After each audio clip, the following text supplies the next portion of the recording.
There's a man with a gun over there, telling me I got to beware.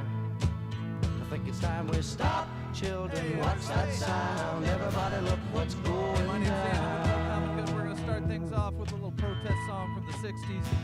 If you want to gather around, choose your area. You can be in the sun or the shade. Well, if you get a little too hot, you can skip over the shade. But we've got a bunch of signs. Nobody's if you right grab a sign or two, if and, everybody's we'll wrong. get started. There's something Young people speaking their minds. What it is, so ain't much exactly resistance clear. from behind. Time we stop. Hey, what's that sound? Everybody look what's going down. I've got to beware. I think it's time we stop, children. What's that sound? Everybody look what's going What a down. feel they call the heat. 1,000 people in the street, singing songs and they carrying signs. What a Mostly say hooray for our side. It's time we stop. Hey, what's that sound? Everybody look what's going down. and carrying signs. They mostly say hooray for our side.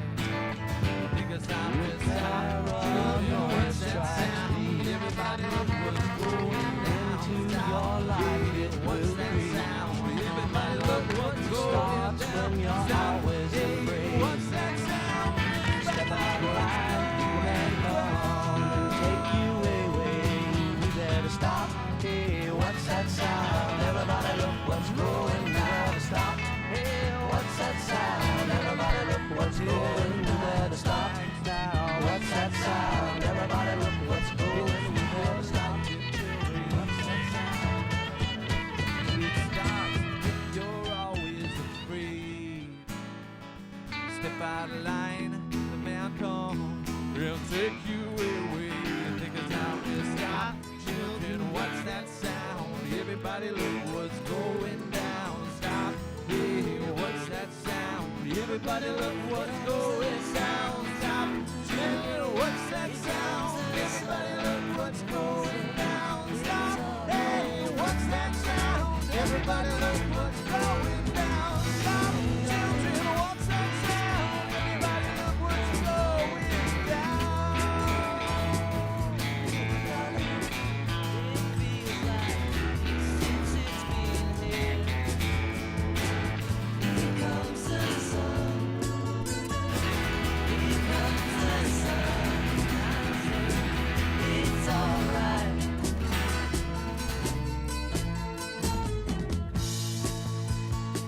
Hey friends, we have been Jumpstart little get-togethers like this all over the country.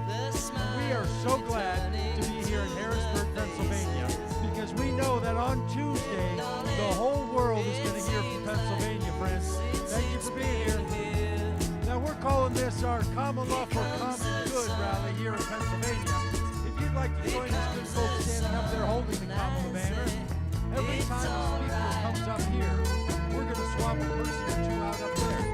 If you want to be a holder of the banner, give them a break, swap them out. You go hold the words and say the thing. So when I'm done, a couple of you go up, spell them, and we'll do that throughout the time. Here's the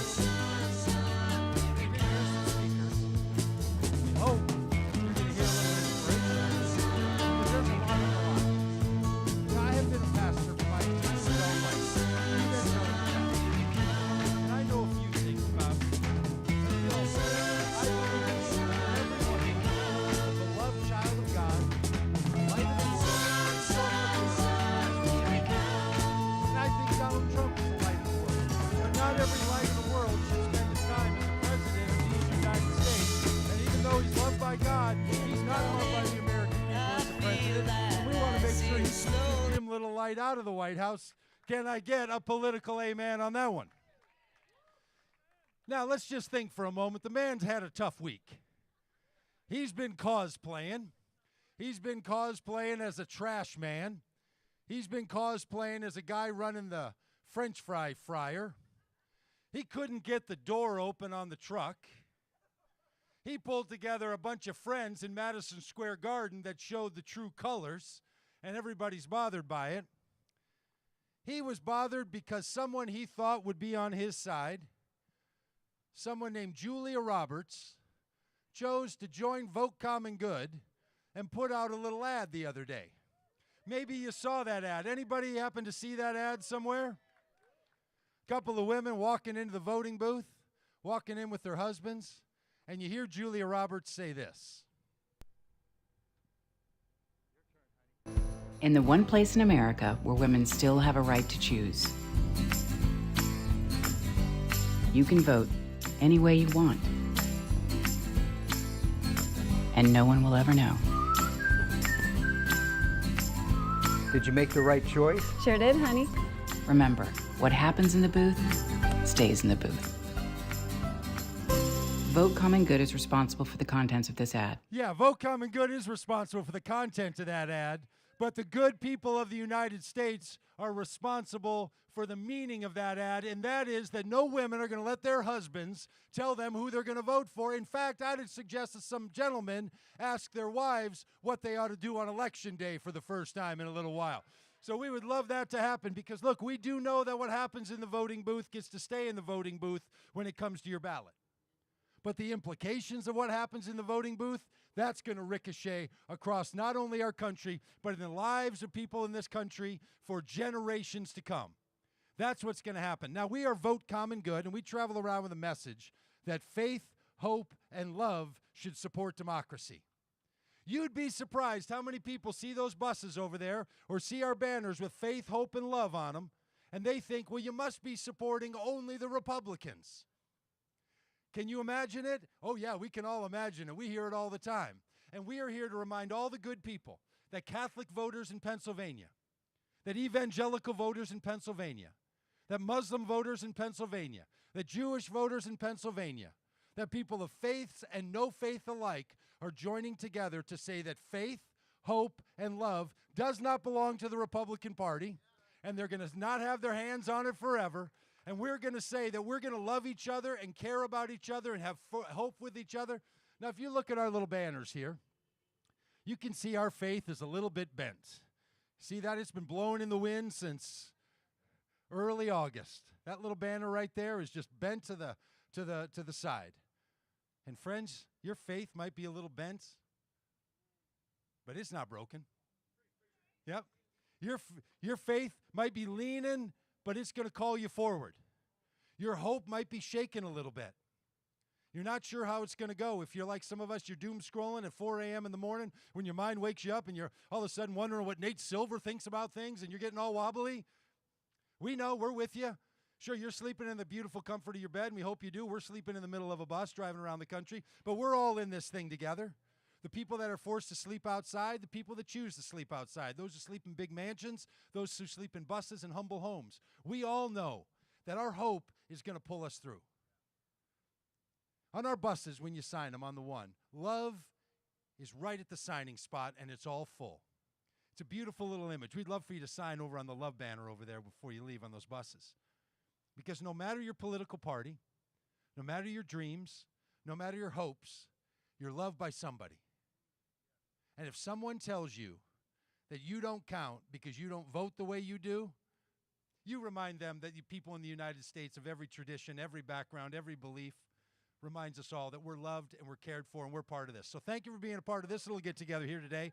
It's my privilege to introduce to you the Poet Laureate of Vote Common Good, coming to you from Mississippi. This is our good friend and the poet, Genesis B. Thank you, Doug. Swap out a couple of sign holders, would you? Awesome. While we're barking orders, I would love to ask you all, we've been on this tour for a long time. We're coming up on our last date. I'm a little exhausted, but I'm feeling good. But my ask for you is, like, if you're on the peripheral, can you take 5 steps forward? We have a lot of great speakers and musicians. Just want to feel that proximity to you and feel that energy from you. Thank you.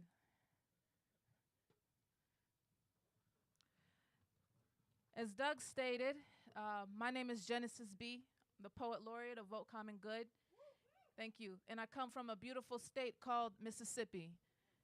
Absolutely gorgeous. Well, I've been all around the world, and still one of the most beautiful sights I've seen is a Mississippi sunset.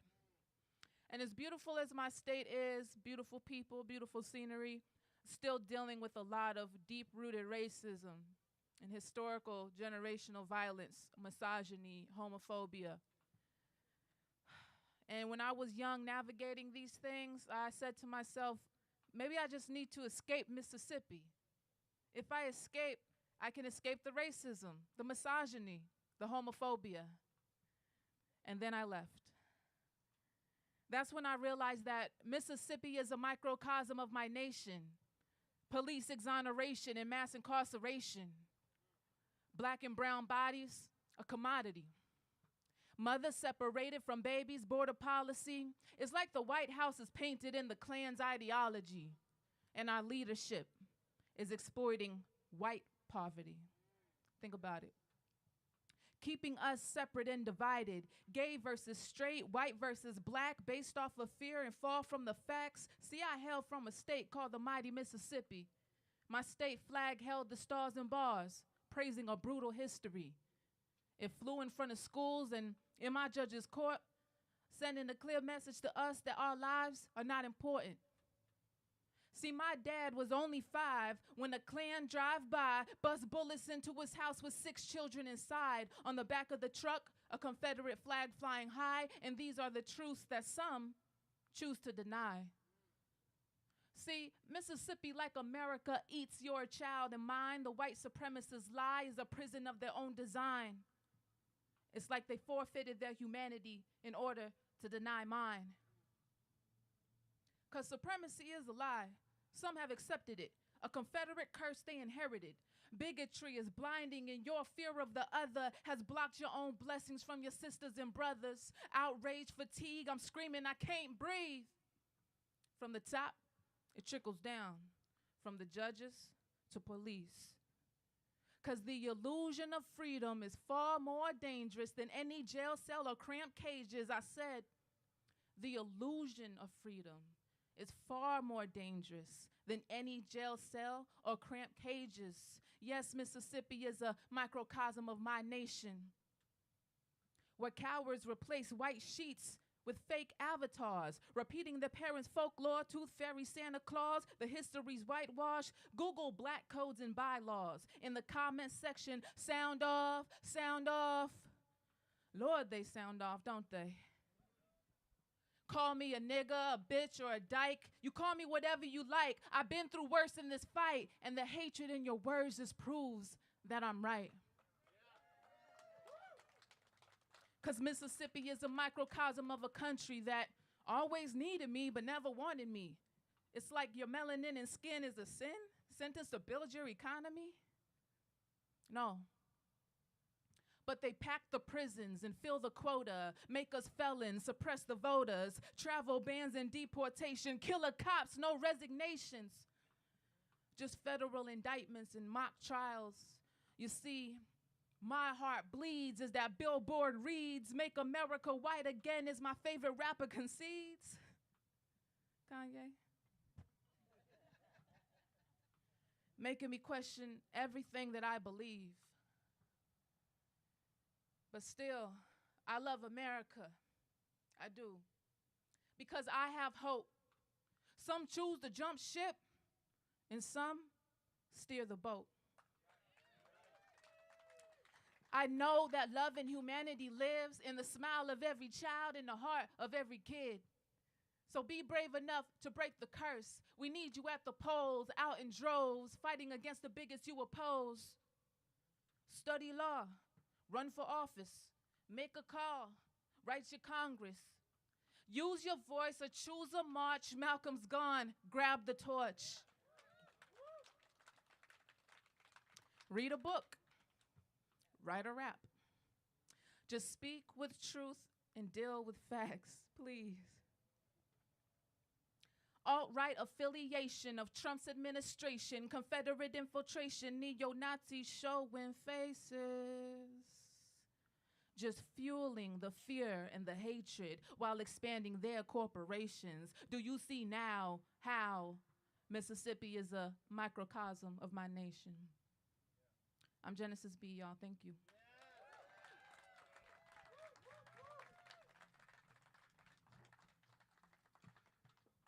Genesis, that was amazing. I don't know how I'm supposed to follow that.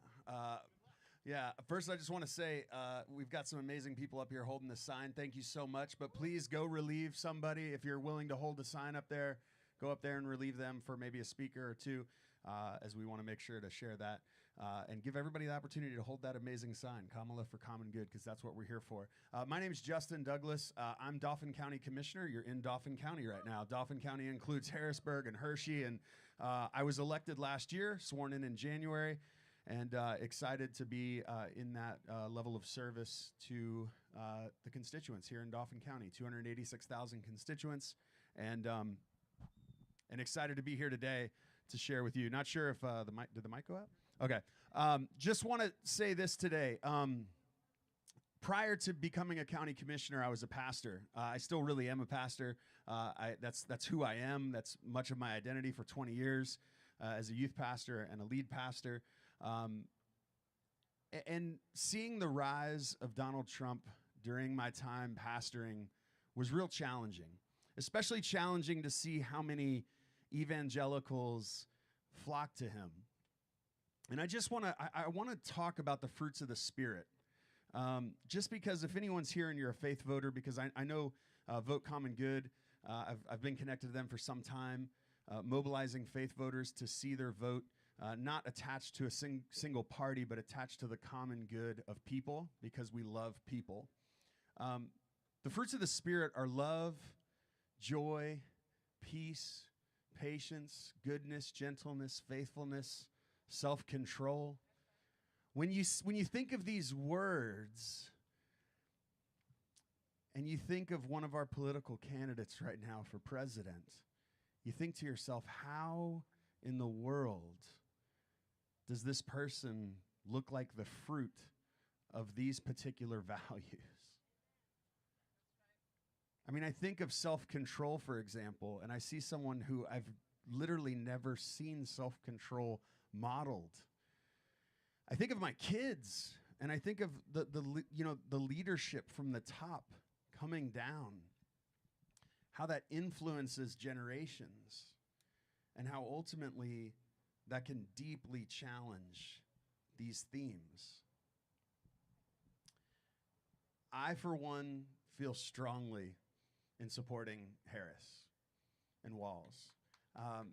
And I want to make this clear right now. It's not because I 100% agree with every single thing, right? I think in a democracy, we should be able to be critical of the people that we elect. I'm an elected official. People should be able to be critical of me and the decisions that I support.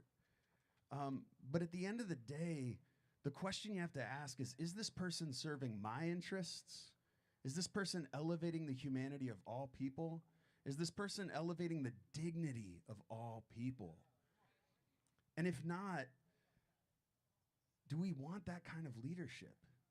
Do we want that kind of example to be set for our communities, for our families?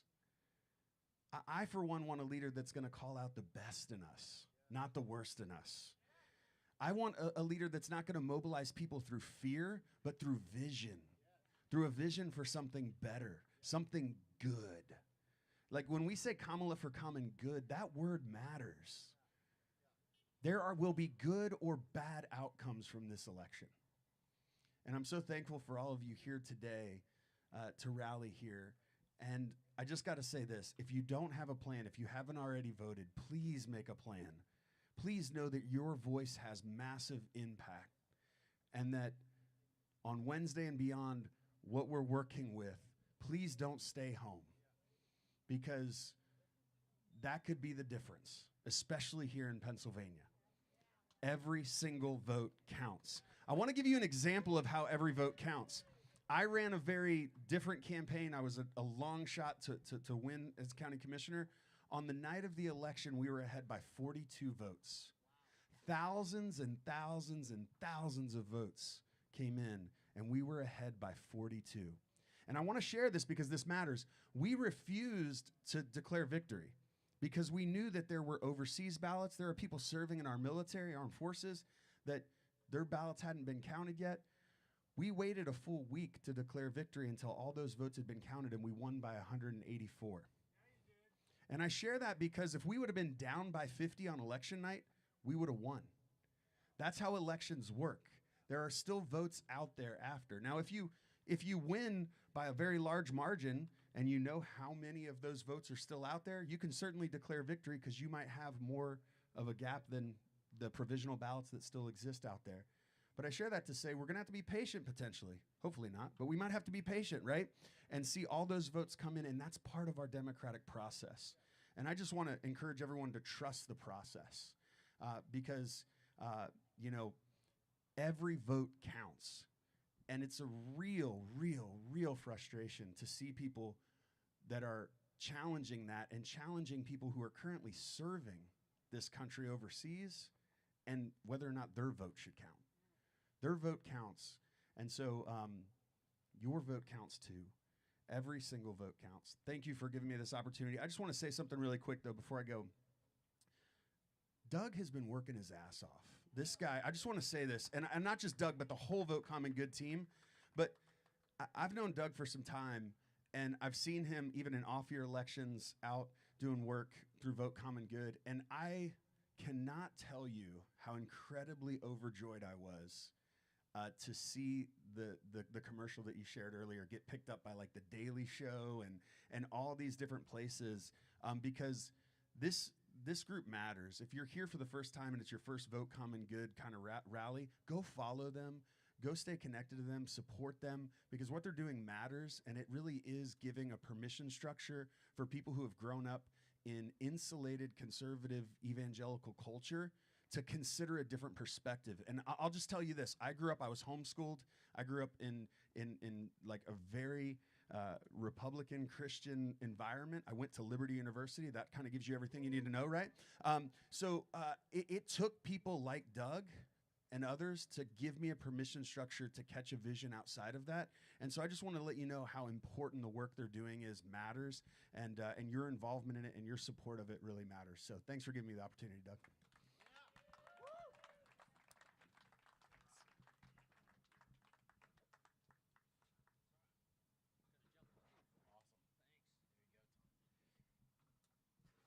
Hey, good afternoon. First important thing, there are a lot of folks here younger than me, and we need help up here. We have some very dedicated people who, some of them ran a marathon this morning, and yet they're still up there.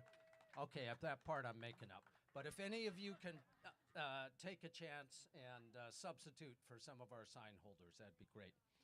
My name is Tom Countryman, and I am not a poet, but God bless you, Genesis. That was wonderful.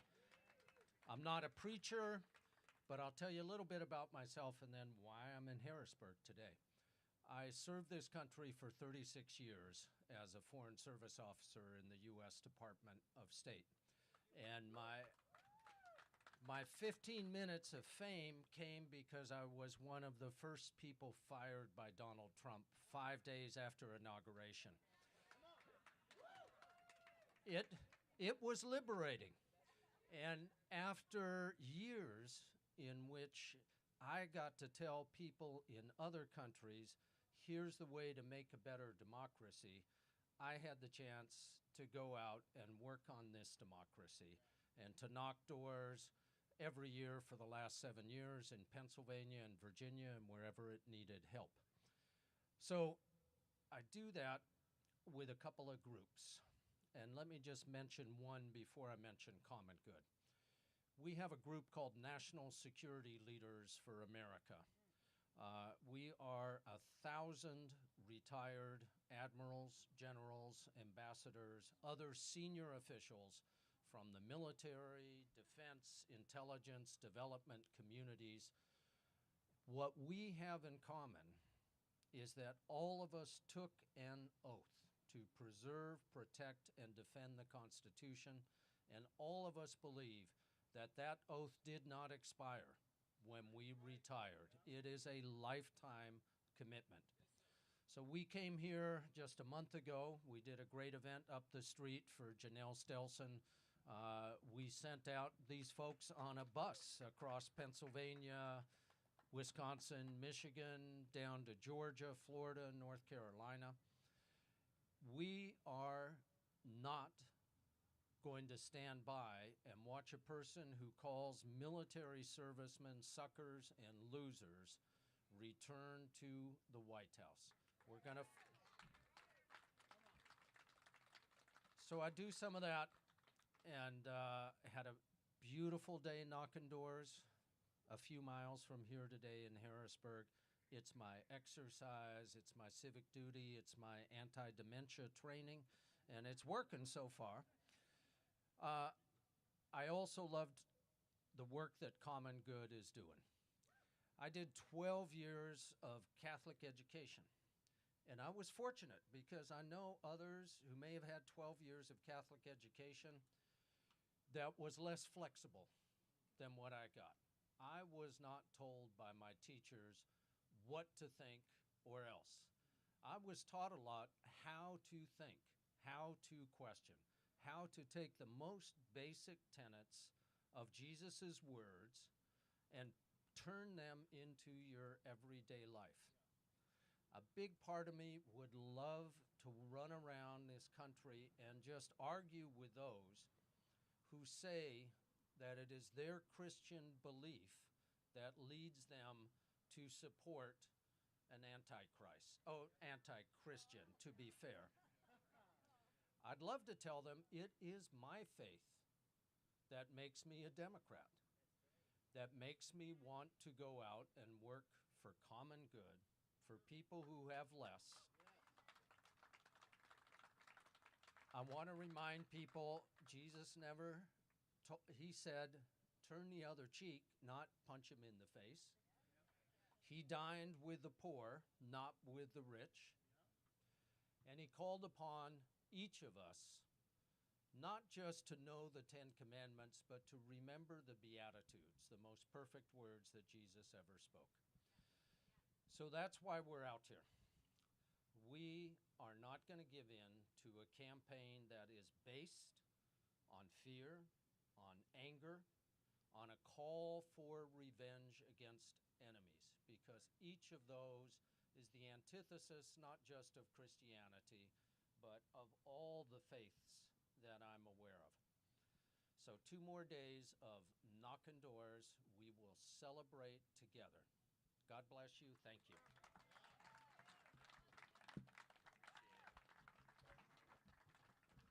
Thank you, Tom. My name is Rob Ryerson. I'm a pastor from Fayetteville, Arkansas. Yeah.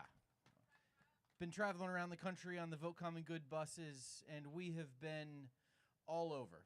We have been in North Carolina, we've been in Georgia, Arizona, Southern California in some swing districts there. We've been in Omaha, we've been in Wisconsin, we've been in Michigan, and now we're here in Pennsylvania, and so glad to be here. I'll tell you what, as we've traveled around, we've heard the same thing from folks. As we have conversations with people, we keep hearing the same thing over and over and over again, and that is that everybody's a little bit nervous. And maybe more than a little bit. Everybody's nervous. Are you feeling that today? Are you feeling a little nervous? Ah, fantastic. Yeah. If you're feeling nervous, I thought I'd tell you a little story. The story comes from the movie Monsters, Inc. Do you remember Monsters, Inc.? Monsters, Inc. tells the story of a factory called Monsters Incorporated that runs on the screams of children. Convert the screams of children into energy or into power to run the factory. And so they send out monsters into kids' bedrooms at night to scare them and convert those screams into energy, into power for their plant. One of the monsters ends up in the bedroom of a little girl named Boo, who doesn't find him scary. she finds him funny. And she laughs at him and with him. And what they discover at the end of the movie is that the laughter of the children is actually more powerful than their screams. Because joy is more powerful than fear. Our politics has been dominated by fear for a long time. We have been scared to death about the future of our democracy, scared to death about the future of our planet, scared to death about how everything is going to turn out. But what we've learned over the last 100 days, thanks to Kamala Harris being at the top of the ticket, we have learned once again just how powerful joy is.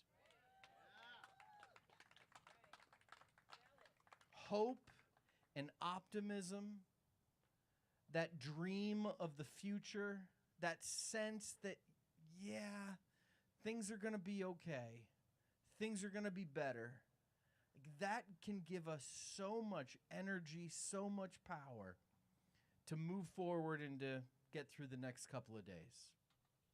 So I want to encourage you today that if you're feeling a little bit nervous, and if you are tempted to be up at 4 o'clock in the morning like Doug doom scrolling, just remember that that fear doesn't have to ultimately be the most important thing. It's not the thing that has to control you. The thing that you can gain your power, your encouragement, and your strength from is the joy, the hope, the optimism, the laughter of what we're doing together. Thank you so much. It's my pleasure to introduce to you my dear friend Dan Dietrich.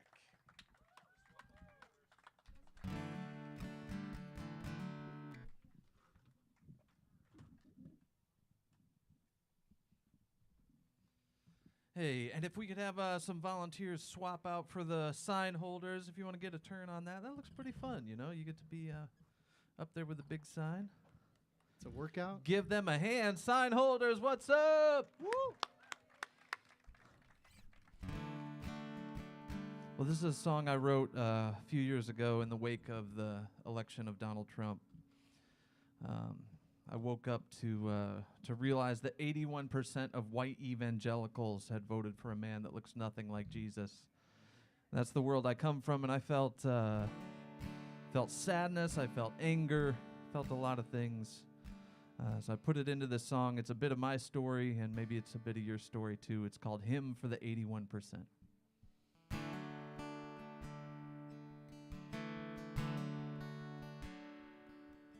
I grew up in your churches, Sunday morning and evening service, knelt in tears at the foot of the rugged cross. You taught me every life is sacred, feed the hungry and clothe the naked. I learned from you the highest law is love.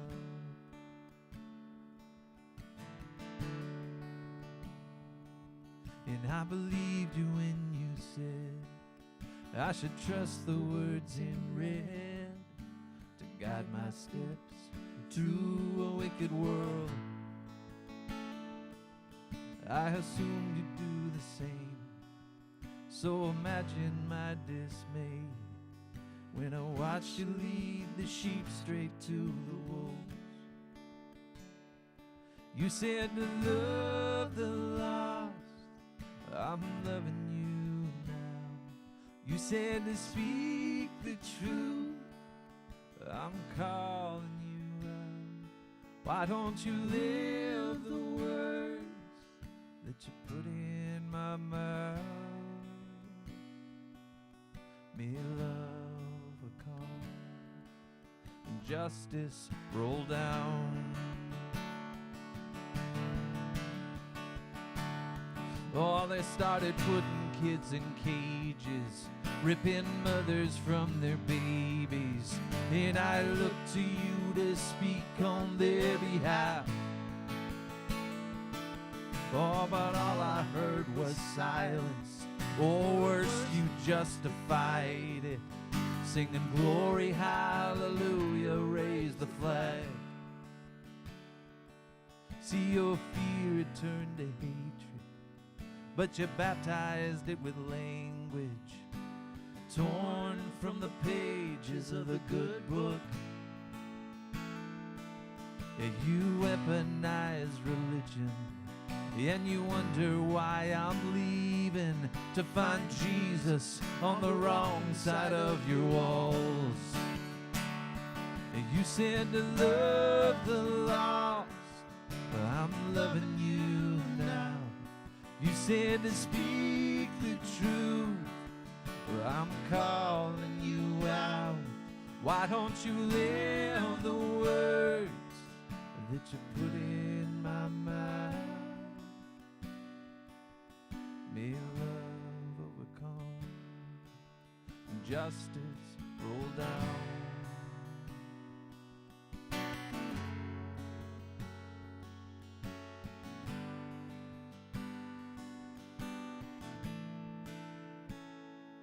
Come home, come home.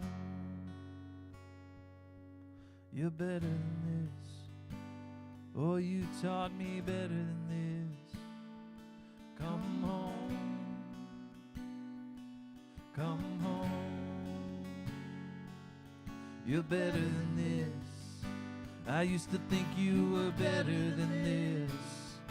Come home, come home. Oh.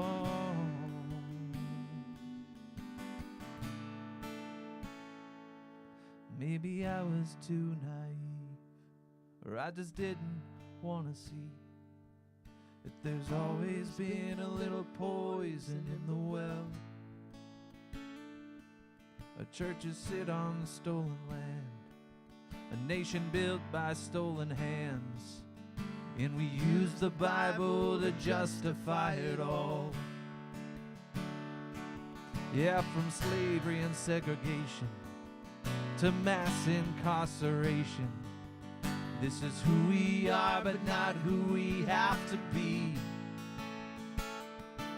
There's a lot of work to do to pull up the evil by the roots, but repentance has to come before there's peace. And you said to love the lost. I'm trying to love you now.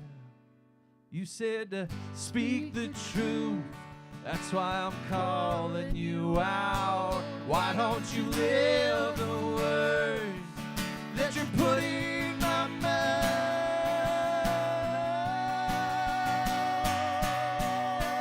May love overcome and justice roll down. May love overcome and justice roll down. May love overcome and justice roll down.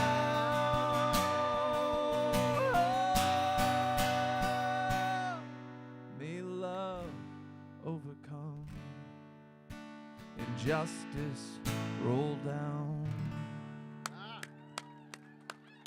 Hey, thank you so much. That's Daniel Dietrich. If you want that song, it's on YouTube, The Hymn for the 81%. You know, one of the exciting things is that the governor of Minnesota, I've had the privilege of voting for him twice as my governor, has allowed people to realize that they can wear a camouflage hat or have a camouflage sign and not feel like they're only going to vote for Republicans. Isn't that something? That some people just tend to think that parts of our society are only going to go for some people. And we're really excited that that's not true.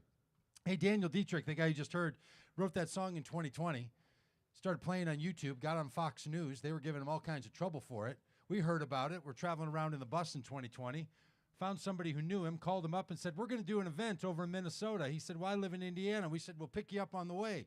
Could you? He said, yeah. So he came and played the song. And then we said, well, now we're going to go over to Michigan. He said, well, that's near where I live. I played one more song, called him back a couple weeks later, and he said, well, I got fired from my church for that song. So now I'm free. So now he's on the bus. because sometimes you just get recruited in the weirdest way. Well, the other day we were over in Michigan again doing an event. We have this little bit we won't say to you till a little bit later. You could come and join us on the bus. And Micah, a 19-year-old college kid, is sitting there, and he said, well, I want to get on the bus. So Micah's now on the bus with us, and he's now going to share a word or two with you. Thank you, Micah. What's up, y'all? I am a college student from Michigan. My name is Mike. I'm 19. Both of my parents have been pastors, so faith is something that's been really, really deeply embedded in me from ever since I was young.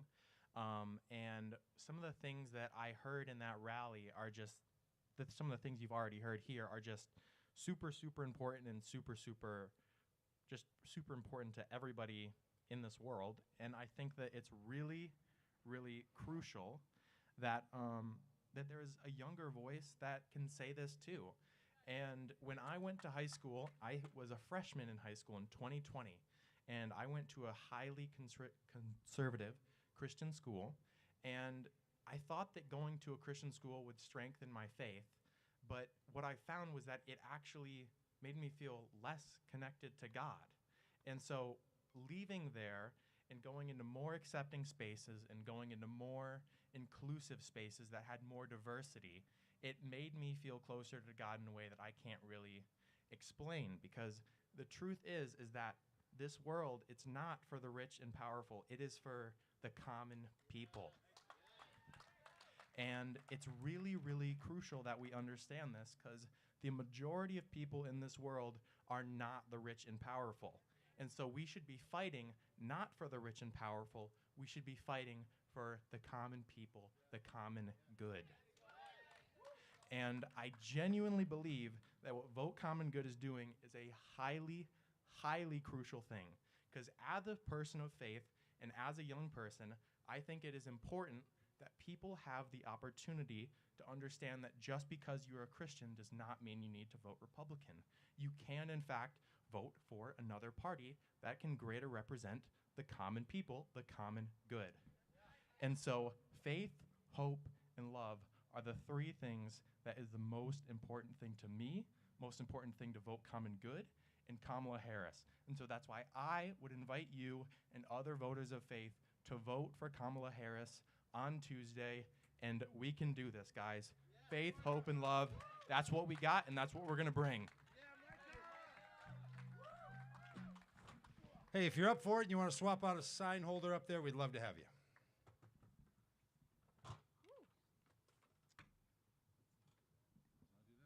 Thanks, Micah. Well, my name is Christy, and I grew up in a conservative, evangelical, Republican, white, middle-class, Midwestern town, Holland, Michigan. And I was surrounded by good people. These people of faith taught me values like honesty and respect, kindness, truth, empathy, hospitality, and generosity. After college, I worked on Capitol Hill for a Republican member of Congress. That experience eventually compelled me to go to seminary. After seminary, my husband and I began planting churches around the country, and eventually that journey took us back home, back to my hometown, back to the good people of Holland, Michigan. In 2016, shortly after we returned, the good people of Holland, Michigan supported Donald Trump for president, boldly and proudly. I had never seen this kind of enthusiasm for a candidate before. It was baffling that so many of these good people of faith who worked so hard to instill those values in me not only approved of such godless rhetoric and behavior, they amplified it. As a mom of 4, this was especially difficult for me. I wasn't sure how to explain this to my kids. Why so many good people of faith approved of this behavior and supported this man. A man who celebrates the strength of dictators and calls the compassionate weak. A man who mocks the disabled. A man who seeks intentionally cruel border policies, terrorizing mothers and children by his separation policies. A man who has assaulted women a man who spews filth and lies like it's his full-time job, a man who undermines democracy in broad daylight, a man who supports pillaging the planet for the profits of his friends at the expense of the whole world, a man who continually disparages women and people of color, immigrants, Democrats, those who are struggling to make ends meet, and even every Republican who doesn't get fully on board with him. Well, none of it sat right with me.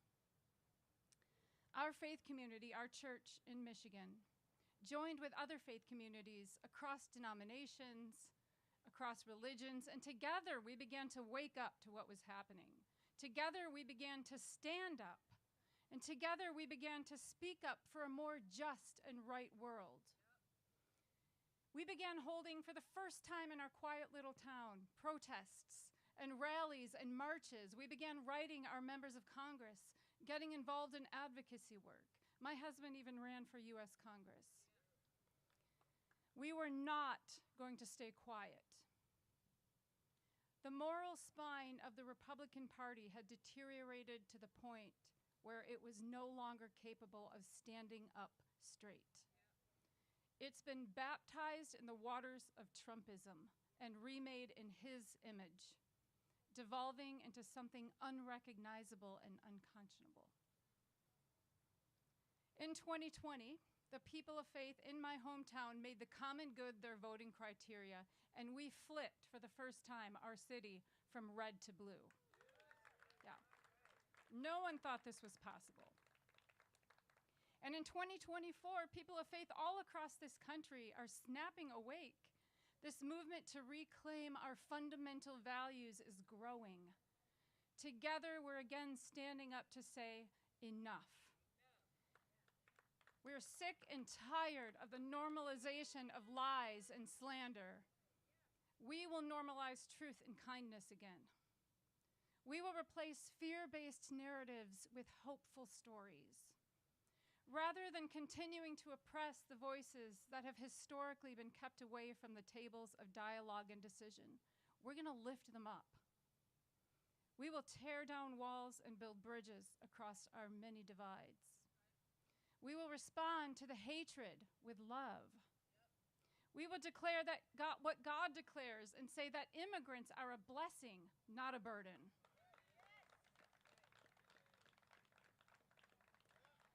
People ask, as we're traveling around the country, how can you, a mother of 4, get on that bus and leave your children behind? Well, we're a country in crisis. Historians and political scientists all across the world have joined with the voices of hundreds of former Trump allies and former Republican politicians to warn us that democracy is at risk in this election. So why am I on this bus? I'm doing this for my kids. Yep. Yes, and for our grandkids. And I'm doing this for your kids, and I'm doing this for everyone who comes after us. We don't know what the outcome of this election will be. We don't know. But whatever happens in November, I want my kids to see and to know that we're sticking with our values. And that together, as people of faith, we will continue working and pushing for the common good. Together, we will persist in building a world where everyone has the opportunity to thrive. Because as our brave and wise future president says, we are not going back. Thank you.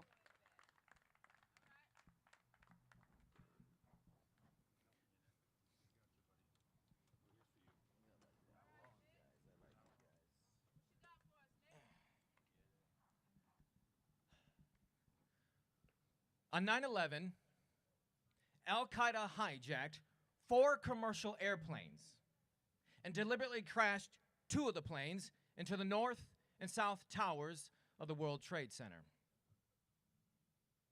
The crashes created a massive fireball, leaving a thick gray plume of smoke over New York City. The Twin Towers collapsed, and people outside ran in fear for their lives. The third hijacked plane was crashed into the side of the Pentagon and created a wide and burning gash. And after learning about the other attacks, passengers on the fourth hijacked plane, Flight 93, bravely fought back and crashed the plane into an open field in western Pennsylvania, about 20 minutes by air from Washington, D.C. The 9/11 attacks killed 1,977 people and would become the deadliest terrorist attack from a foreign adversary on U.S. soil. I remember hearing the news while at work that morning, and after arriving home later that afternoon, watching the events unfold on my television. The scenes of mass devastation, confusion, and loss resembled a war zone and overwhelmed me with such grief and anger that I wept uncontrollably while beating the air with my fists. It would be a day to never forget, not just because of these overwhelming emotions, but also because of my growing obligation towards service to country and a widening sense of love for country. Because of 9/11, I would enlist in the military. So standing in a room with a handful of young men and women, I prepared to take the military's oath of enlistment. A sergeant called us to attention, directed us to raise our right hand and to repeat after him. I, Nick Brock, do solemnly swear that I will support and defend the Constitution of the United States against all enemies, foreign and domestic, that I will bear true faith and allegiance to the same, and that I will obey the orders of the President of the United States and the orders of the officers appointed over me, according to regulations and the Uniform Code of Military Justice, so help me God. It was at that moment that I had committed my whole self to protect and defend not just a particular branch of service, not the flag, not the country, but rather to the Constitution, which symbolized all of these things.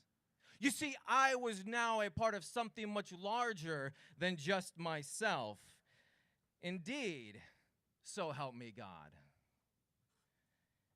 I would serve under that oath for 10 years in the United States Air Force and afterward be honorably discharged.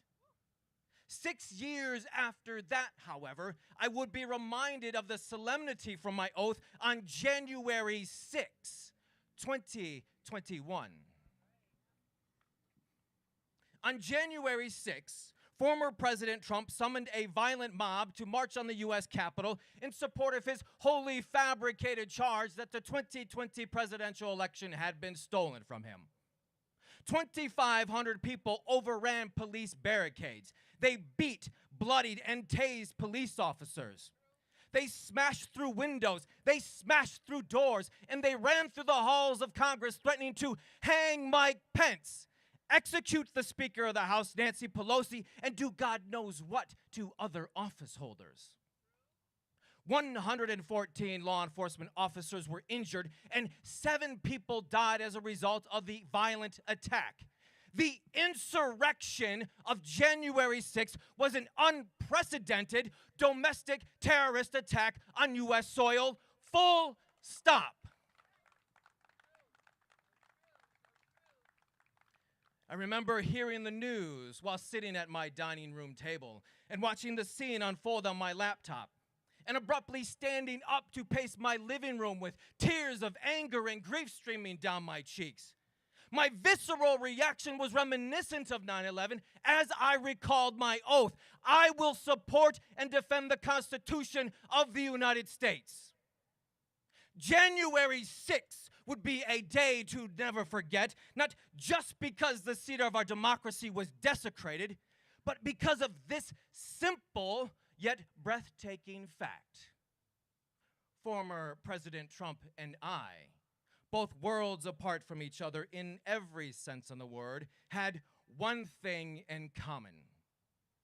One, to defend the Constitution to our best abilities.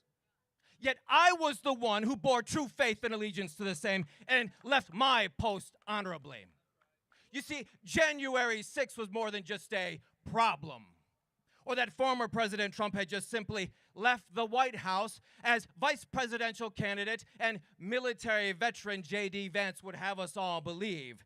No, to the contrary. Former President Trump attempted to overturn the election results in order to seize power illegally and remain in office.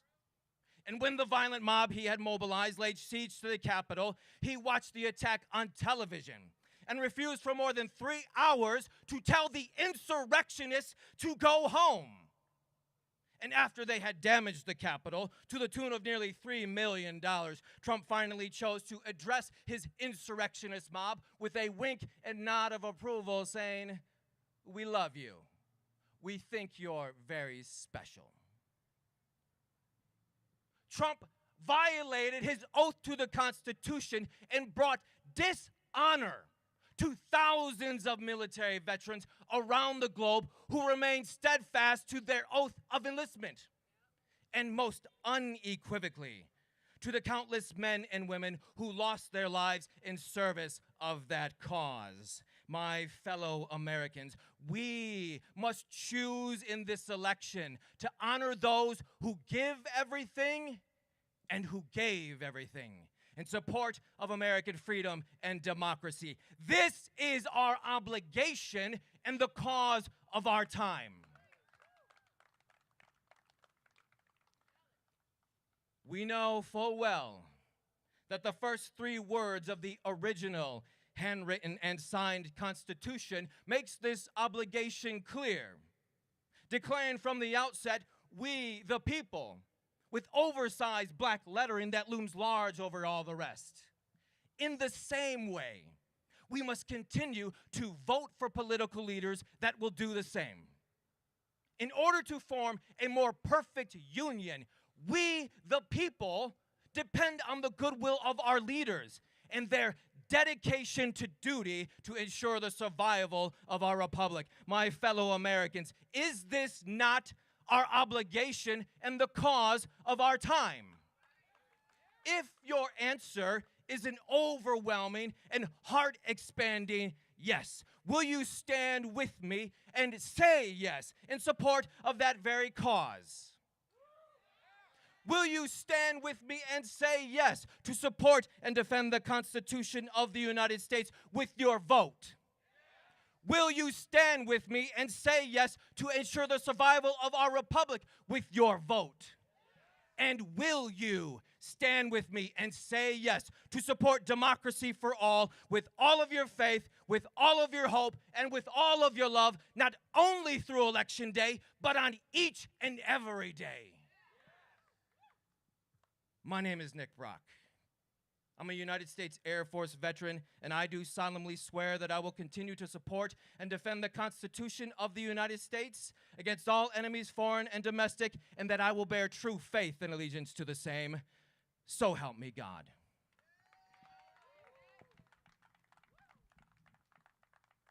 Thank you, Nick Brock. And could we invite the banner to come down to the front of this little platform here? Maybe you could make your way down this way. Friends, thanks for being with us today. We're not here just to faith, hope, love you, and leave you, though.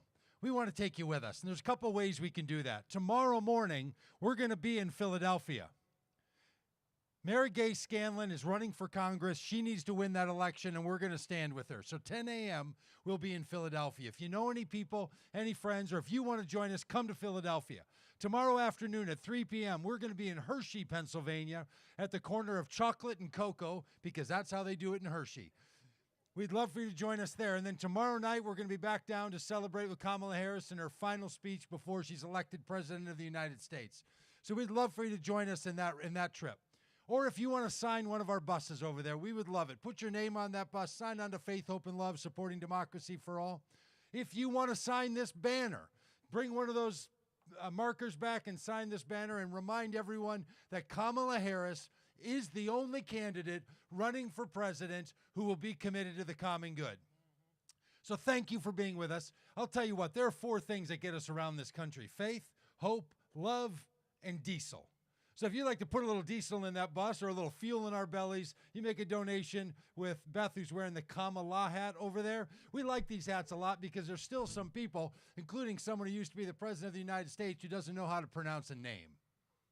So we want to remind those good people that she's not only called Kamala, but she will be called Madam President. But where Beth is over there, you can make a donation. We turn all that into fuel for the buses, the fuel for our bellies, and we'd love to take you with us. You can also sign up to get on all of our places of encouragement. But would you sign a banner? Would you sign a bus? And most importantly, would you sign on to supporting democracy for all over the next few days and every day that stretches beyond it? Thanks so much. We're proud to be part of this with Vote Common Good. And to all these good people that are willing to hold up the message, Kamala for common good, thank you for sign holders.